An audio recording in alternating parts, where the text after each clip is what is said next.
சரி, எவ்வளவு சம்பளம்? சம்பளம் அது கொடுக்கும்போது தான் தெரியும் எவ்வளோ சம்பளம்னு. சரி, ஃப்ரெஷ் அப் பண்ணிட்டு வாங்க, சாப்பாடு எடுத்து வைக்கல. இல்லை, நான் சாப்பிட்டேன். பொய் சொல்லாதீங்க. நான் எதுக்கு போய் சொல்லணும்?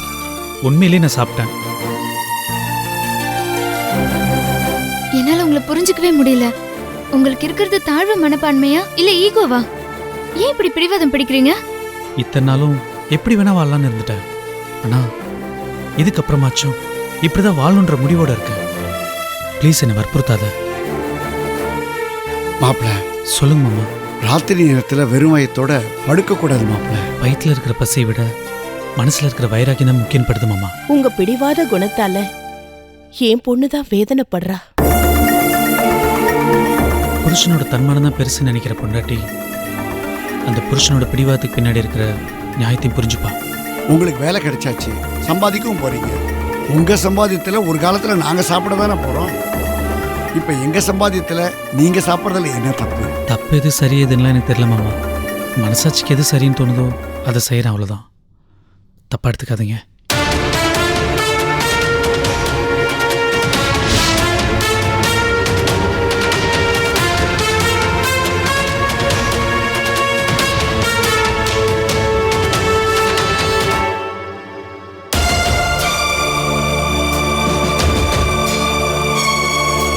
கதவு முடிக்கும்.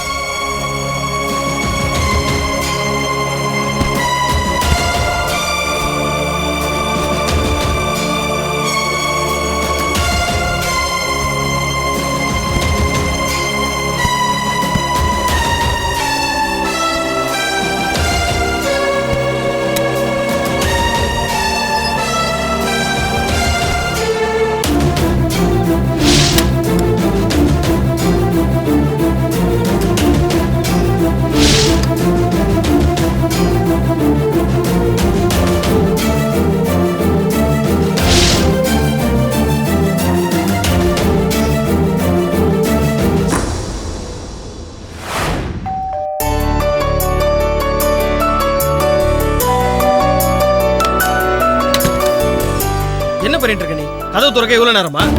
உள்ள துணி மடிச்சிட்டு இருந்தேங்க. சரி, டிஃபன் எடுத்து வைக்கவா? பசிக்கல. வெளியில சாப்பிட்டீங்களா? எல்லாத்துக்கும் ஒரு காரணம் சொல்லிட்டு இருக்க முடியுமா? பசிக்கலனா விட. ஏங்க இப்படி எரிஞ்சு விடுறீங்க? என்னாச்சு உங்களுக்கு? ஆபீஸ்ல ஏதாவது பிரச்சனையா? பிரச்சனை ஆபீஸ்ல இல்ல, உன்கிட்ட தான். என்கிட்டயா? ஆமா, யாராவது பிரச்சனை வந்து வாசல்ல நின்னா அவங்களுக்கு உதவி பண்ணிட்டு அப்புறம் பிரச்சனைல நாம மாட்டிக்க வேண்டியது. யாருக்கு உதவி பண்ண எந்த பிரச்சனையில மாட்டிக்கிட்டோம்? எனக்கு ஒண்ணுமே புரியல. ஏன் சம்மந்தம் இல்லாம பேசிட்டு இருக்கீங்க? நான் சம்பந்தம் இல்லாம பேசுறேனா? அன்னைக்கு ஒருத்தி காப்பாத்துங்க நம்ம வீட்டு வாசல்ல வந்து நின்னால ஞாபகம் இருக்கா? ஆமா, அவங்க வீட்டுக்கு கூட நம்ம போனமே. போயிட்டு அவமானப்பட்டு வந்தோம், அதே சேர்த்து சொல்லு. சரி, இப்ப என்ன ஆச்சு? அந்த பொண்ணு இன்னைக்கு என் பேங்க்குக்கு வந்திருந்தா. என்னவா? அவங்க அம்மா ஹார்ட் ஆபரேஷனுக்கு பர்சனல் லோன் வேணும்னு கேட்டிருந்தாங்க. அவங்க அம்மா ஆபரேஷனுக்கு பணம் இல்லைன்னு கோயில்ல அங்க பிரதர்ஷனை பண்ணா ஞாபகம் இருக்கு. சரிங்க, ஆபரேஷனுக்கு தானே கேக்குறா. உங்களால முடிஞ்சா வாங்கி கொடுங்க, இல்லன்னா இல்லன்னு சொல்லி அனுப்புங்க. அதுக்கேங்க ஏன் மேல எரிஞ்சு விடுறீங்க? போனை மறந்து வச்சுட்டு போயிட்டா. போன் சுவிட்ச் ஆஃப்ல இருந்தது. எனக்கு தான் வீடு தெரியுமேன்னு கொடுக்கலாமேன்னு போனேன். அங்க போனா என்ன நடந்தது தெரியுமா?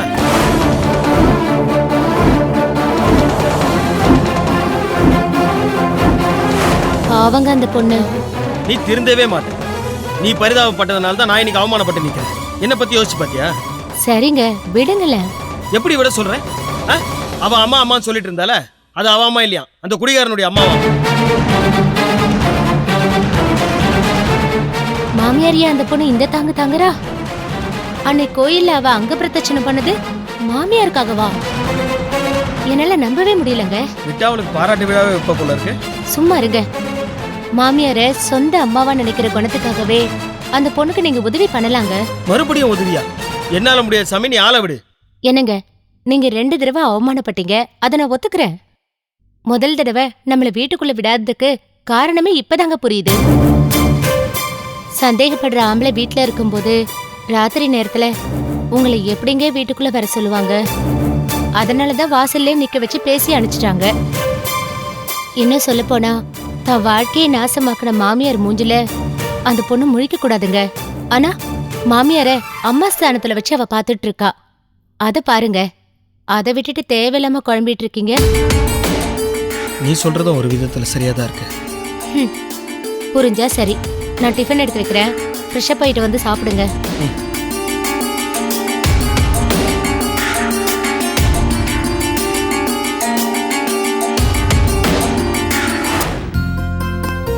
மாப்பிள மாமா டோரி பூஜி பொம்மை வாங்கிட்டு வந்தியா? ஐயோ மறந்துட்டேனடா. நாளைக்கு வரும்போது கன்ஃபார்மா வாங்கிட்டு வரேன். ஓகே வாங்க மாமா, டெய்லி இதுவே சொல்லிட்டு இருக்க. Promise? ப்ராமிஸா வாங்கிட்டு வரேன். சரி ஓடு ஓடு ஓடு, ஓடு. போய் ஹோம்வொர்க் பண்ணு. போ போ போ, போ. என்னடா இவ்ளோ லேட்டா வர? அட சூடா இருக்கு, பாத்து வந்தானேன்னு குடிங்க. சந்தோஷப்படுமா, விட்டா போலீஸ் ஸ்டேஷன்லயே படுத்து தூங்கிடுவான். ஹலோ சோசியல் ஒர்க்கர், என்ன நெத்தியில மார்க்கு? கேக்குறான்ல, சொல்லுண்ணே. வழக்கம் போல பஞ்சாயத்து தாண்டா. கட்சி தலைவருக்கு பிறந்த நாள்னு பேனர் வச்சிருக்காங்க. மாமா பார்த்துட்டு சும்மா இருப்பாரா? போக்குவரத்துக்கு இடையூறா பேனர் வச்சது சட்டப்படி தப்புன்னு சொல்லி எல்லாத்தையும் கிழிச்சு போட்டுட்டாரு. கட்சிக்காரங்க சும்மா இருப்பாங்களா? மண்டையை உடைச்சிட்டாங்கடா. மாப்பிள மண்டையை உடைச்சா பயந்துருவேனா? போக்குவரத்துக்கு இடையூறா பேனர் வச்சவன கைது பண்ண சொல்லி கோர்ட்ல கேஸ் போட்டிருக்கேன். என் கண்ணு முன்னாடி ஒருத்தன் அடுத்தவனை அடிச்சாலே சும்மா இருக்க மாட்டேன். என்னையே அடிச்சிருக்கான், விட்டுருவேனா அவனை? மாமா உங்களுக்கு ஏன் அந்த வீண் வேலை? வயசான காலத்துல உங்களுக்கு எதுக்கு ஊர்வம்பு? ஏன்டா சொல்ல மாட்டேன்? என் தங்கச்சி பையனாச்சேன்னு சின்ன வயசுல இருந்து உன்னை தோல்ல தூக்கி போட்டு வளர்த்த வேண்டாண்ணா. நீதி நேர்மை நியாயம்னு உனக்கு சொல்லி கொடுத்தவனே நான் தான்டா.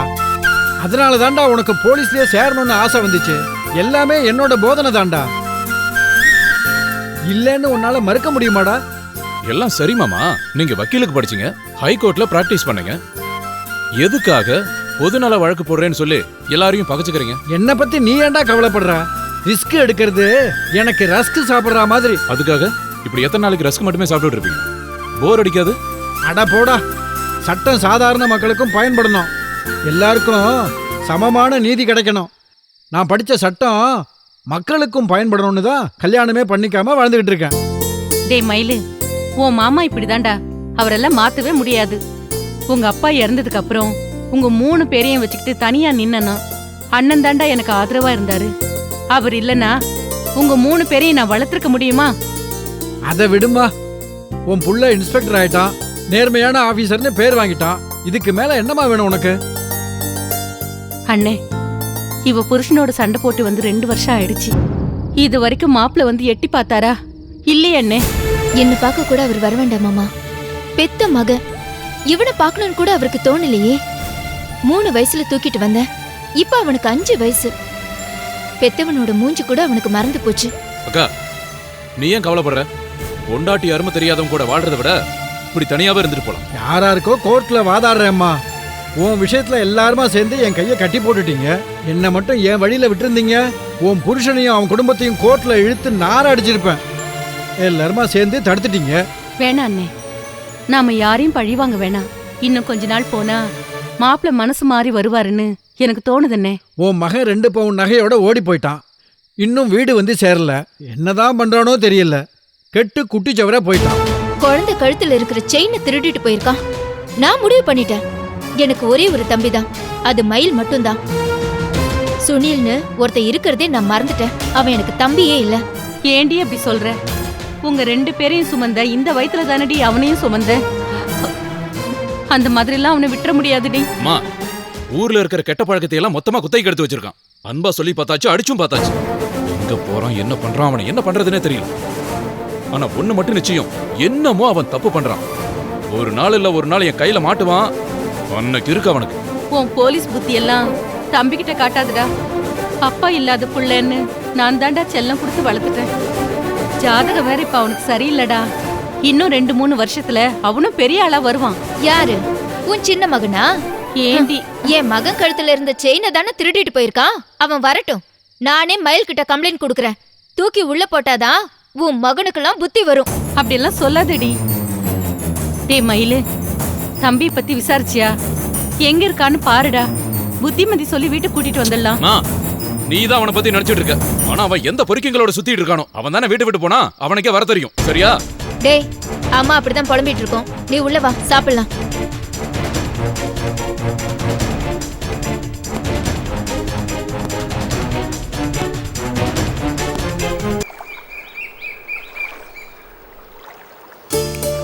இன்னுமா ஸ்டிக் வச்சு நடப்ப? அதை கொஞ்சம் கூட. இல்லங்க. நீ கூட ஒன்றும் இல்லை. நீ இப்போ என் கையை பிடிச்சிட்டு நட. வா வா வா வா. உன்னால முடியும். வா வா. இல்லை இல்லை, நீ இந்த காலில் வெயிட் போடு. பேலன்ஸ் பண்ணு. முடியுதா? நீ அந்த கால் அதிகமாக ஸ்ட்ரெயின் பண்ணாத. பார்த்து பார்த்து பார்த்து. என்ன வலிக்குதுங்க. ஓ சரி, போது நிற்குது. ஓகே. பார்த்து உமா, ரொம்ப ஸ்ட்ரெயின் பண்ணிக்காத. அங்கே உட்காருமா, உட்காரு போ. இல்லைப்பா, அது ஸ்டிக் இல்லாமல் நடந்தால் தான் கால் சீக்கிரம் செட் ஆகும். அதெல்லாம் உட்கார சொல்லுடா. ஷாமலா, போய் தண்ணி கொண்டு வா. சரிங்க. ச்சே, என்ன வெயில்ப்பா. நீ உட்கார்ற.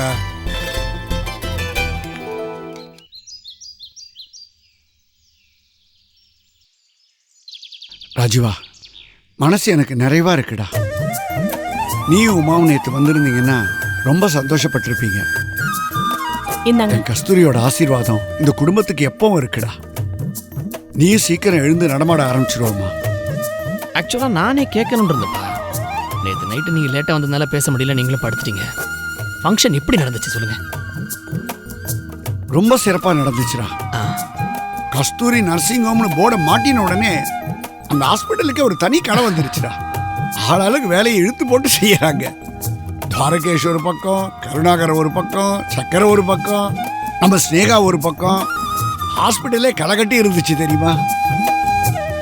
மாமா, நீங்க இந்த மாதிரி உற்சாகமா பேசி ரொம்ப நாள் ஆச்சு. நீங்க இவ்ளோ சந்தோஷப்படுறீங்கன்னா ஃபங்க்ஷன் எப்படி நடந்திருக்கோன்னு என்னால புரிஞ்சுக்க முடியுது. அது மட்டும் இல்லப்பா, நான் ஃப்ராங்கா சொல்றேன். உங்ககிட்ட வந்து கருணாகர மாமா மேல இருக்கிற வெறுப்புனால ஒரு நெகட்டிவிட்டி இருக்கும். பல சமயங்களில் நான் அதை ஃபீல் பண்ணியிருக்கேன். ஆனா இப்ப நீங்க 2 பேரும் ஒன்னா சேர்ந்ததுக்கு அப்புறம் உங்ககிட்ட ஒரு பாசிட்டிவ் எனர்ஜி நான் பாக்குறேன். ஸ்மார்ட் ரைட்டிங் இப்ப நீங்க உண்மையிலேயே ஒரு 10 வயசு குறைஞ்ச மாதிரி இருக்கீங்க. பாத்தியா ஷாமலா, 10 வயசு குறைஞ்சிருச்சா எனக்கு? என் பையனே சொல்றான் பாரு. சீரியஸா? நிஜமா தான் சொல்றேன். நீங்களும் கருணாகர அண்ணாவும் சிரிச்சு பேசுறத பார்க்கும்போது எனக்கு பழசெல்லாம் ஞாபகம் வந்துடுச்சுங்க. உங்க தங்கச்சி உயிரோட இருக்கும்போது நீங்க அப்படி இருந்தீங்க. அப்பெல்லாம் உங்க அப்பாவும் மாமாவும் ஒண்ணு சேர்ந்துட்டா எல்லாரையும் கிண்டல் பண்ணி சிரிக்க வச்சிருவாங்க தெரியுமா? அதெல்லாம் ஒரு காலண்டா ராஜீவா. என்னைக்கு என் தங்கச்சி என்னை விட்டு போனாலோ என்னுடைய சந்தோஷம், நிம்மதி எல்லாமே போச்சு. சாகர வயசாடா அவளுக்கு. அவ மட்டும் உயிரோட இருந்திருந்தா இந்நேரம் எப்படி இருந்திருக்கும் தெரியுமா? நாம கொடுத்து வச்சது அவ்வளவுதான். மாமா, என்ன நீங்க நல்ல விஷயம் பேசும்போது எதுக்கு ஃபீல் பண்றீங்க? இங்க பாருங்க, நீங்க சொன்ன மாதிரி கஸ்தூரி அம்மாவோட ஆசீர்வாதம் எப்பவுமே நம்ம எல்லாருக்குமே இருக்கும். நீங்க சொன்ன மாதிரி கஸ்தூரி அம்மாவோட ஆசீர்வாதம் எப்பவுமே நம்ம எல்லாருக்குமே இருக்கும். இனி எல்லாமே நல்லபடியா நடக்கும். என்ன ரொம்ப சீரியஸான டிஸ்கஷன் போல் இருக்கு? சீரியஸா இல்லம்மா, ரொம்ப சந்தோஷமா பேசிட்டு இருக்கோம். எல்லாம் ஹாஸ்பிட்டல் ஓபனிங் பத்தி தான். நேத்து களை கட்டிருச்சாமே. எதிர்பார்த்ததை விட ரொம்ப நல்லா போச்சு மாமா. பிளட் கேம்ப் நடத்தணும்ல, பயங்கர ரெஸ்பான்ஸ். அவ்ளோ பிளட் கலெக்ட் ஆயிருக்கு. நம்ம ஹாஸ்பிட்டலுக்கு மட்டும் இல்ல, மத்த ஹாஸ்பிட்டல்ஸ்க்கு ஃப்ரீயா டொனேட் பண்ற அளவுக்கு இருக்குன்னா பாத்துக்கோங்களேன். கங்க்ராச்சுலேஷன்ஸ் நேஹா. உன் மூலமா இதெல்லாம் நடக்கிறது எங்க எல்லாருக்கும் ரொம்ப சந்தோஷம். இனி நீயும் துவாரகேஷும் ஒரே இடத்துல வேலை பார்க்க போறீங்க. ஸ்னேகாவும் துவாரகேஷும் ஒரே இடத்துல வேலை பார்க்கற. யார பார்த்து என்ன வார்த்தை சொல்லுங்க? ஸ்னேகா வந்து இப்ப அந்த ஹாஸ்பிட்டலுடைய முதலாளி அம்மா. என்னப்பா சொல்லுடா, அப்படி சொல்லு. அதுவும் அந்த ஹாஸ்பிட்டல்ல ஓடி ஆடி வேலை செய்யறத பார்த்த உடனே அந்த கருணாகர முகத்துல எவ்வளவு பெரிய சந்தோஷம் தெரியுமா? மாமா, எல்லாரும் என்ன மன்னிச்சிருங்க. அந்த ஹாஸ்பிட்டல்ல மீட்கணுங்கிறது அம்மாவோட கனவு. அது என்னோட லட்சியம். அது மீட்டாச்சு, அவர்கிட்ட ஒப்படைச்சாச்சு. இனிமே எனக்கும் அந்த ஹாஸ்பிட்டலுக்கும் எந்த சம்பந்தமும் இல்ல.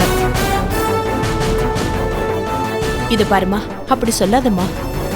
நீ உங்க அப்பா கூட இருந்தாதாமா அவருக்கும் சந்தோஷம். வயசான காலத்துல நீ அவருக்கு துணையா இருக்கிறதாமா நல்லது. இல்லாத, நான் என்னோட சொந்த காலில் நிக்கணும். யாரோட தயவுலையும் நான் இருக்க விரும்பல.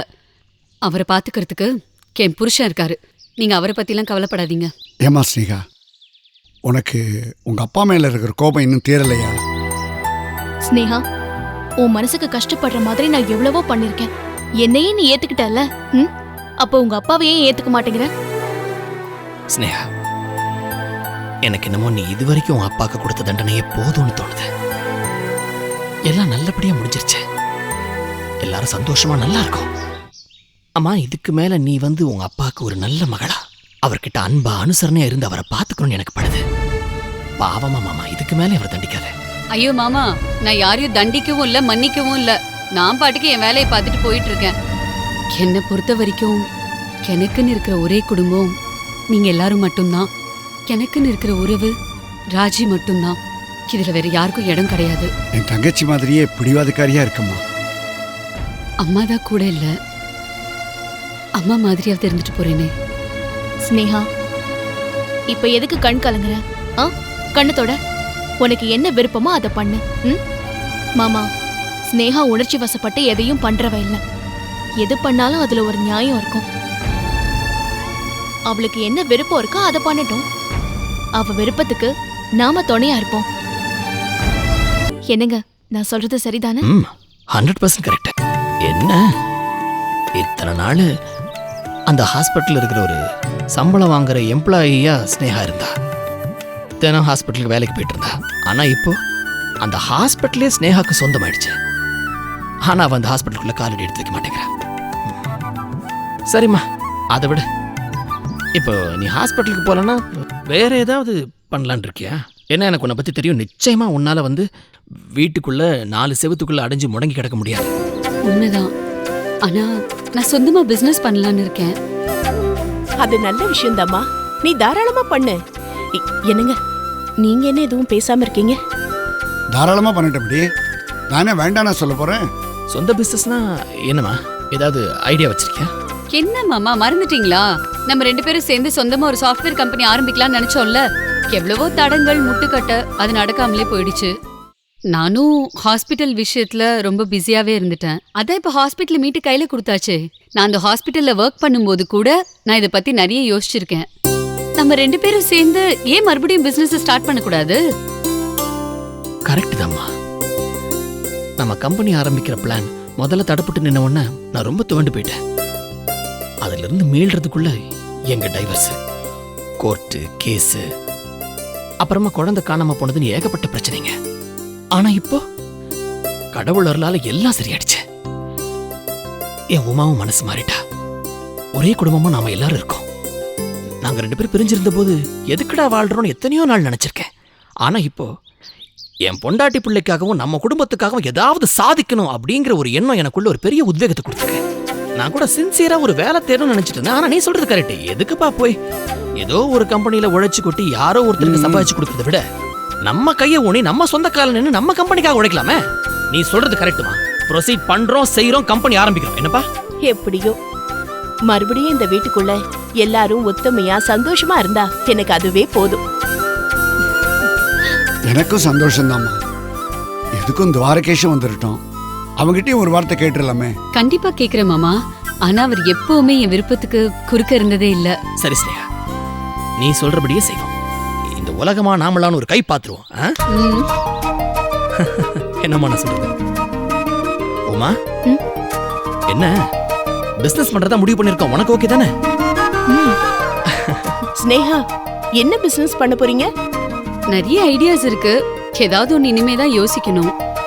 ஆமா, யோசிக்கிறோம், செயல்படுறோம், கலக்குறோம். வாழ நினைத்தால் வாழலாம், வழியா இல்லை பூமியில். என்னப்பா? ஆமா, ஆனா ஒண்ணே ஒண்ணு, நீங்க கம்பெனி ஆரம்பிச்ச உடனே வேலைக்கு முதல் அப்ளிகேஷன் நான் தான் கொடுப்பேன். டேய், ஏஜிஎஸ் ஆபீஸ் ரிட்டையர்ட் அக்கவுண்டன்ட்ரா நானு. என்னப்பா இது? கம்பெனியே உங்களுதுப்பா. கம்பெனியோட மேனேஜிங் டைரக்டர் நீங்க தான்ப்பா. என்ன செய்யலாம் சொல்றது? அப்படி சொல்லுங்க.